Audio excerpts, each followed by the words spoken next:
결국 교회가 하나가 되기 위해서, 한 몸을 이루기 위해서 끊임없이 중심적으로 붙잡아야 될 건 뭐냐면 십자가에 대한 구원의 확신과 감격입니다. 교회는 왜 나오는가? 죄인이 예수님 만나서 의롭게 되어 천국 백성 되어 그 은혜 가운데 살면서 하나님을 잘 믿는 공동체가 교회이기 때문에 구원에 대한 확신과 감격은 반복적으로 우리가 점검해야 합니다. 저는 목사이지만 해마다 고난주간과 부활주일, 아니면 매일매일 저는 기도를 시작하면서 저의 죄인됨과 저의 구원받음에 대한 감격을 상기합니다. 교회 목회하면서 힘들고 어려운 일들도 많이 있는데요, 또 제 인생에 닥치는 어려움도 힘들고 많이 있는데요, 그걸 이기며 살기 위해서 핵심은 뭐냐면 예수님의 십자가와 구원의 감격을 매일 붙잡아야 합니다. 나는 뭐 하는 사람인가? 예수님 믿는 사람. 예수님의 무엇을 믿는가? 예수님의 십자가와 구원을 믿는 것이다.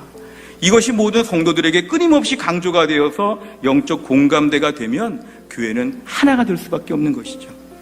끊임없이 예수님의 십자가, 끊임없이 구원받은 은혜에 대해서 공동체가 다 같이 집중하고 예수님에 대해서 많이 배우려고 하고 예수님의 제자가 되려고 하고 예수님 말씀에 따르려고 하고 그 예수님의 영광을 위해 살려고 하고 예수님이 하신 일을 나도 하려고 해서 교회를 위해 섬기고 수고하고 애쓰는, 자꾸 예수님이 관심의 초점이 되면 서로가 다 예수님께 붙으니까 나머지 사람들끼리는 다 하나가 될 수 있는 공감대가 되는 것이죠.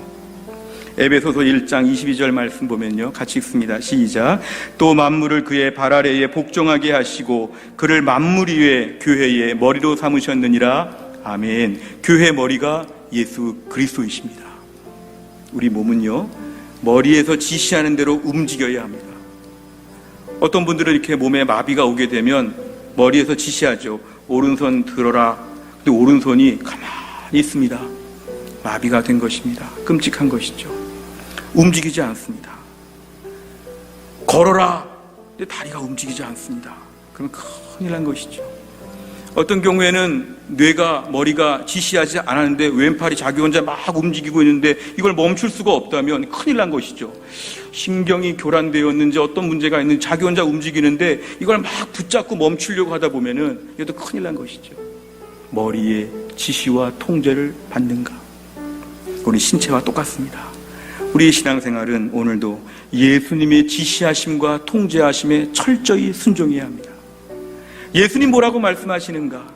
예수님의 명령과 지시하심 무엇인가에 대해서 내가 철저하게 반응해야지만 건강한 신앙생활을 하고 그러한 공동체가 결국은 하나가 되고 온전한 몸이 될 수 있다는 것입니다.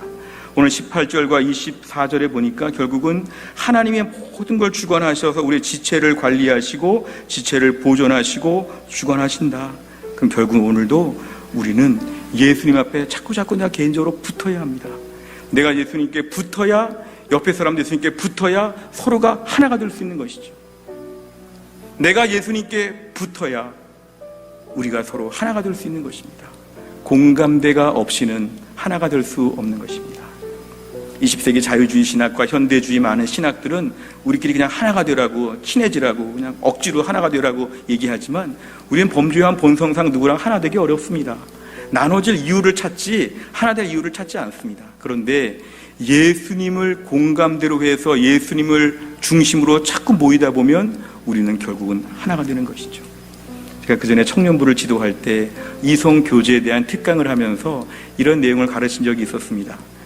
서로 사귀는 형제와 자매가 있는데요, 서로 잘해주려고 많이 노력하면서 밥도 사주고 선물도 주고 기념일도 챙겨주고 막 하는데 좀처럼 이 둘의 사랑이 쉽지 않을 때가 있습니다.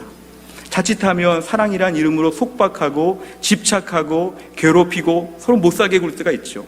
이상하다, 왜 사랑이 안 될까? 괜히 섭섭하고 미워지고 시기와 질투가 생기고. 그런 정말 정상적인 크리스천의 교제는 삼각형 구도로 봐서 예수님을 중심으로 서로 이렇게 삼각형을 이루어야 되죠. 형제, 자매, 예수님. 서로가 다 예수님께 집중하고 예수님의 은혜를 알게 되면 예수님께 집중하는 만큼 서로도 더 가까워지는 것이죠.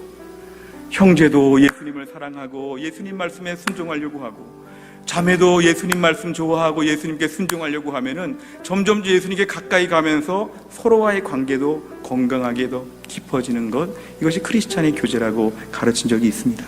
우리가 오늘 교회 공동체가 하나가 되기 위해서는 중심에 계시는 예수님께 더 집중하셔야 됩니다. 주님, 올 한 해 우리가 한 몸을 온전히 이루기 위해서 예수님께 집중하게 하여 주시옵소서.